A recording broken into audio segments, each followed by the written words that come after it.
मित्रांनो, सुख म्हणजे नक्की काय असतं या मालिकेच्या आजच्या भागामध्ये आपण पाहणार आहोत.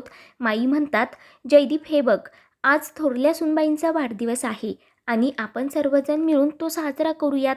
तुला काय वाटतं? त्यावर जयदीप चिडूनच म्हणतो, माई मला त्यांच्याबद्दल काय वाटतं ते तुला चांगलंच माहिती आहे. तर माई म्हणतात, जयदीप जरा सबुरीनं घे. अरे वाट चुकलेल्या वासराला पण कळपात घेतातच की. जयदीप म्हणतो, वाट चुकलेलं वासरू आणि या तर दुसऱ्यांच्या वाट चुकवतील. ते ऐकून शालिनीला मोठा धक्का बसतो. माई म्हणतात, जयदीप तू शांत हो. अरे गौरीने मला सगळं काही सांगितलं. काल जेव्हा त्या तुमच्याकडे आल्या होत्या, तुझ्यासमोर हात जोडून त्यांनी माफीसुद्धा मागितली आणि त्यामध्ये मला तथ्य वाटतंय. त्यामुळे आपण त्यांचा वाढदिवस साजरा करूयात. माई तुझं मला पटत नाही असं म्हणत जयदीप लगेच तेथून जाण्यासाठी निघतो. तेव्हा माई लगेच जयदीपला अडवत म्हणतात, तुला पटो या ना पटो, परंतु शेवटी तू या घराचा जावई आहेस आणि मी या घराची मालकीण. त्यामुळे मी त्यांचा वाढदिवस साजरा करणार म्हणजे करणारच. तेव्हा तुला जे वाटेल ते कर असं म्हणत जयदीप रागानेच तेथून निघून जातो. तर माई शालिनीला सांगत असतात, तो माझ्या शब्दाच्या बाहेर जाणार नाही. कारण कितीही झालं तरी गेली 30 वर्ष मी त्याला माझ्या मुलाप्रमाणे सांभाळलं आहे. तेव्हा त्या अम्माला सांगतात की सूनबाईंच्या वाढदिवसाची जय्यत तयारी करा, सगळ्यांना मदतीला घ्या. त्यावर होकार देत अम्मा लगेच तेथून निघून जाते. तर माई म्हणतात, थांबा, आता मीच तुमच्यासाठी चहा घेऊन येते. आणि उदयला म्हणतात, अरे एकटाच काय बिस्किट खात बसलास? सूनबाईंचा वाढदिवस आहे, त्यांना दे की.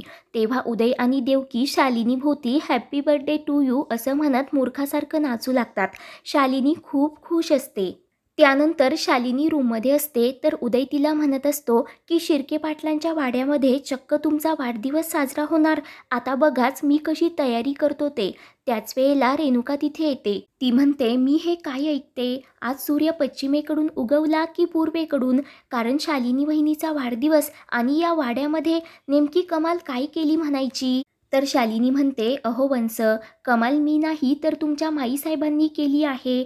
त्यांचं मन माझ्यावर उदार झालंय. तेव्हा देवकी लगेच शालिनीला टोमणा देत म्हणते, त्या दिवशी तर माईंचं मन इतकं उदार झालं होतं ना, या फक्त म्हणाल्या की जयदीपचा पौर्णिमेने घात केला आणि सनकन यांच्या कानाखाली मारली की नाही. तर शालिनी रागानेच देवकीकडे पाहू लागते. उदय म्हणतो, अगं मॅड हेड, पण जयदीप जेव्हा म्हणाला की वाढदिवस साजरा करायचा नाही तेव्हा माईनेच त्याला ठणकावून सांगितलं, मी या घरची मालकीण आहे आणि तू या घरचा जावई, त्यामुळे वाढदिवस साजरा होणारच. तर शालिनी म्हणते, पण मला एक कळेना झालंय, माझ्या रडण्याचा कधी नव्हे तेव्हा आज एवढा फरक कसा पडलाय? देवकी म्हणते, अहो त्यांना तुमच्या विरोधात अजून एकही पुरावा सापडला नाही ना म्हणून. त्यानंतर रात्री सर्वजण शालिनीच्या वाढदिवसासाठी हॉलमध्ये जमलेले असतात. सर्व घर छान सजवलेलं असतं. शालिनीचे मस्त असे फोटो प्रोजेक्टरवर लावलेले असतात. ते पाहून माई म्हणतात, अम्मा तुम्ही तर सांगितल्याप्रमाणे अगदी छान तयारी केली. तेव्हा अम्मा म्हणते, माई अहो मी कुठे काय केलं? हे सगळं तर उदयदादानेच केलं. तर माई उदयला विचारतात, काय रे, लाडक्या वहिनीच्या वाढदिवसाची तयारी अगदी मनापासून केलेली दिसते. तर उदयसुद्धा खुश होतो.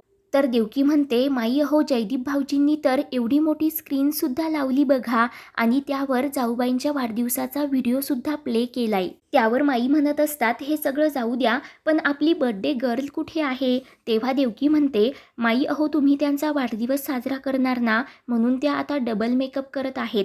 थांबा मी त्यांना घेऊन येते. परंतु त्याच वेळेला शालिनी तिथे येते. तर आता सर्वजण टाळ्याच्या गजरामध्ये शालिनीचं स्वागत करतात. शालिनी लगेच माईंच्या पाया पडते. तर माई म्हणतात, नेहमी अशीच खुश राहा आणि खूप सुंदर दिसत आहेस. तर शालिनी खुश होत माईंना मिठी मारते. त्यानंतर देवकी शालिनीला विचारत असते, जाऊबाई केसांचे असे नूडल्स का बनवलेत? तर शालिनी चिडूनच म्हणते, अगं मॅड हेड, ती माझी हेअरस्टाईल आहे, तुला काही कळतं की नाही? तर सर्वजण त्यांच्यावर हसू लागतात. तर शालिनी म्हणत असते, माई मला थोडं बोलायचं होतं, मी बोलू शकते का? त्यावर माई म्हणतात, अहो थोरल्या सुनबाई, हे काय विचारणं झालं का? आजचा दिवस फक्त तुमचा आहे, बोला की. तेव्हा शालिनी म्हणते, थँक्यू माई, इतक्या दिवसानंतर या शिर्के पाटील वाड्यामध्ये तुम्ही माझा वाढदिवस साजरा करण्याचा निर्णय घेतला. मी खूप खुश आहे. हा आनंदाचा दिवस मी कधीही विसरू शकणार नाही. आणि माई खरं सांगू का, मला हेच तर हवं होतं. पण आज तुम्हाला माझी खरी बाजू कळली ना, आणि यातच माझं समाधान आहे. तर ती जयदीपकडे पाहून म्हणत असते, अजून काही लोकांना माझी दुसरी बाजू कळली नाही, पण ती लवकरच कळेल. मी या घरची सून नाही तर या घरची लेक आहे. सगळ्यांना सांभाळून घेणारी, प्रत्येकाच्या आनंदामध्ये माझा आनंद मानणारी. तेव्हा ती गौरीला विचारते की दादा कुठे दिसत नाहीत. त्यावर गौरी सांगते की लक्ष्मीची तब्येत बरी नाही ना, म्हणून दादा म्हणाले मी तिच्या जवळच थांबतो. आणि त्याच वेळेला रेणुका शालिनीसाठी केक घेऊन येते. तर शेखर म्हणतो, अरे वा विराट, तुम्ही स्वतःच्या हाताने केक बनवला म्हणजे लाडकी बहिणी दिसते. तेव्हा रेणुका म्हणते, हो आहेच त्या माझ्या लाडक्या. त्यानंतर शालिनी केक कापू लागते, परंतु गौरी तिला अडवत म्हणते, वहिनी थांबा. शालिनी विचारते, काय झालं? गौरी म्हणते, आज तुमचा वाढदिवस आहे ना, आणि माईंनी तो साजरा करायचाच ठरवला, तर तुम्हाला गिफ्ट द्यायला नको का? आणि म्हणूनच मी आणि जयदीपने तुमच्यासाठी एक गिफ्ट आणलं आहे. ते तुम्हाला चालेल का? माई म्हणतात, अगं हे काय विचारणं झालं का? तुला जे काही द्यायचं ना ते पटकन दे. अम्मा लगेच गौरीचं गिफ्ट आणण्यासाठी आतमध्ये जाते. तर गौरी शालिनीला म्हणते, वहिनी खूप आपुलकीने, प्रेमाने मी आणि जयदीपने हे गिफ्ट तुमच्यासाठी अरेंज केलं आहे. तुम्हाला वाढदिवसाच्या लई लई शुभेच्छा. तर जयदीप म्हणत असतो, माझ्याकडून सुद्धा तुम्हाला वाढदिवसाच्या अनेक शुभेच्छा. इतके दिवस अंधारात राहिलेले तुमचे गुण आज आम्ही सर्वांसमोर प्रकाशात आणणार आहोत. आणि त्याच वेळेला अम्मा तिथे येते. अचानक सर्व लाईट्स बंद होतात. देवकी विचारते, हे काय झालं? जयदीप म्हणतो, तुम्हाला पिक्चर बघायचा आहे ना, अंधारात जरा चित्र स्पष्ट दिसतील. तेव्हा देवकी विचारते, पण हा केक कट केल्यानंतर आपण तो बघणार होतो ना? जयदीप म्हणतो, अगोदर पिक्चर बघूयात, मग सर्वांचं तोंड गोड करूयात.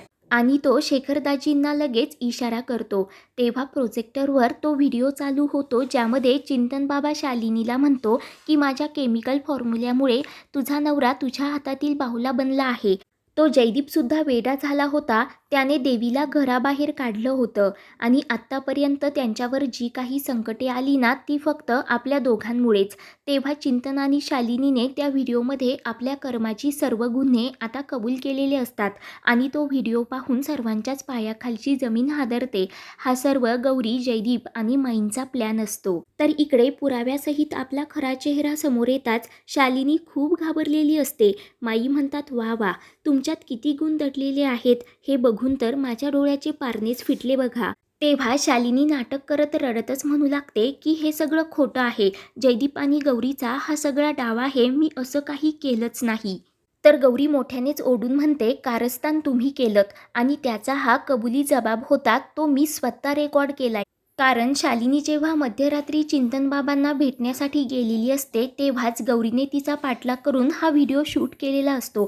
पुढील भागामध्ये आपण पाहणार आहोत की बेईमान सुनेचा टॅग गळ्यात घालून माई ढोलताशांच्या आवाजामध्ये अख्ख्या कोल्हापूरमध्ये शालिनीची धिंड काढतात. शालिनी खूप रडत असते, तर गावातील सर्व लोक तिचा व्हिडिओ काढत असतात.